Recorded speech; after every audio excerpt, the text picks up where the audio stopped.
വെള്ളത്തിന്റെ വില മനസ്സിലാക്കി തന്ന ഒരു ദിവസമായിരുന്നു എന്ന് പറഞ്ഞാൽ മരുഭൂമിയുടെ ഉള്ളിലേക്ക് മലയിടുക്കിലേക്ക് ഒരു യാത്ര ഉണ്ടായിരുന്നു. ഗൾഫ് രാജ്യത്തൊക്കെ ചൂട് കൂടിയ കാരണം പല സ്ഥലങ്ങളിലെ കിണറുകളിലേക്ക് വെള്ളങ്ങൾ വറ്റിയിട്ടുണ്ട്. 18 വർഷങ്ങൾക്ക് ശേഷം ആദ്യമായിട്ടാണ് ഈ സ്ഥലങ്ങളിലെ കിണറിൽ വെള്ളങ്ങൾ വറ്റുന്നത്. മരുഭൂമിയുടെ ഉള്ളിലായിട്ടാണ് ഈ ഒരു സ്ഥലം വരുന്നത്. ആദ്യമായിട്ടാണ് ഈ വീട്ടിൽ വെള്ളം ഒഴിക്കാൻ വേണ്ടിയിട്ട് ഒരു വണ്ടി വരുന്നത്. വണ്ടിക്ക് പോകാനുള്ള വഴിയോ മറ്റു സൗകര്യങ്ങളോ അങ്ങനെ ഒന്നും തന്നെ ഇല്ല. പാറകളും കല്ലുകളും നിറഞ്ഞ ഒരു വഴിയെ കൂടിയാണ് പൊയ്ക്കൊണ്ടിരിക്കുന്നത്. ഉള്ളിലോട്ട് പോകുന്തോറും വഴിയൊക്കെ ചെറുതായിട്ട് വരുന്നുണ്ട്. വണ്ടി തിരിക്കാനുള്ള സ്ഥലമൊന്നും കാണുന്നില്ല. വെള്ളം ഒഴിക്കേണ്ട വീടെത്തും മുന്നേ തന്നെ വഴി കണ്ടിട്ട് ഓർഡർ ക്യാൻസൽ ചെയ്യാൻ വേണ്ടിയിട്ട് ഞാൻ നോക്കി. കാരണം വണ്ടിയുടെ ടയറിന് എന്തെങ്കിലും പറ്റിയാൽ ഞാനാണ് ഉത്തരവാദി. ഓർഡർ ക്യാൻസൽ ചെയ്യാനും മനസ്സിലൊരു മടി. അത്രത്തോളം ആവശ്യമുള്ള ഒരാളായിരിക്കണം ഈ സ്ഥലത്ത് വെള്ളം ഓർഡർ ചെയ്യാൻ വേണ്ടിയിട്ട്. അങ്ങനെ വളരെ കഷ്ടപ്പെട്ട് ആ ഒരു വീട്ടിലെത്തി. വളരെ പഴക്കം ചെന്നൊരു വീടാണ്.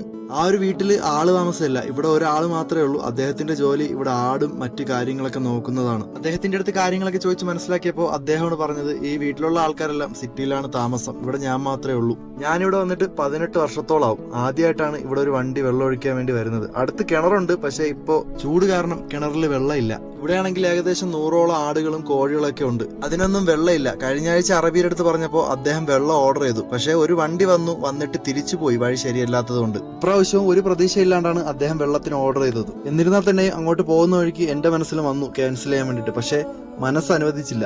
ക്യാൻസൽ ചെയ്യാണ്ട് അവിടെ എത്തിയപ്പോഴാണ് മനസ്സിലായത് ഒരുപാട് അർഹതപ്പെട്ട ആളാണ് വെള്ളത്തിന് ഓർഡർ ചെയ്തതെന്ന്. വെള്ളം കാലിയാക്കിയിട്ട് അവിടെ നിന്ന് ഇറങ്ങുമ്പോൾ അവിടുത്തെ പണിക്കാരന് വലിയ സന്തോഷമായിരുന്നു. അടുത്ത വെള്ളത്തിന് ഓർഡർ ചെയ്യുമ്പോൾ എന്നെ അറിയിക്കാന്ന് പറഞ്ഞിട്ടുണ്ട്. അപ്പോൾ അവിടുത്തെ കൂടുതൽ വിശേഷങ്ങളൊക്കെ ഞാൻ നിങ്ങളെ കാണിച്ചു തരാം. അപ്പൊ ശരിയെന്നാ, ഓക്കെ, ബൈ.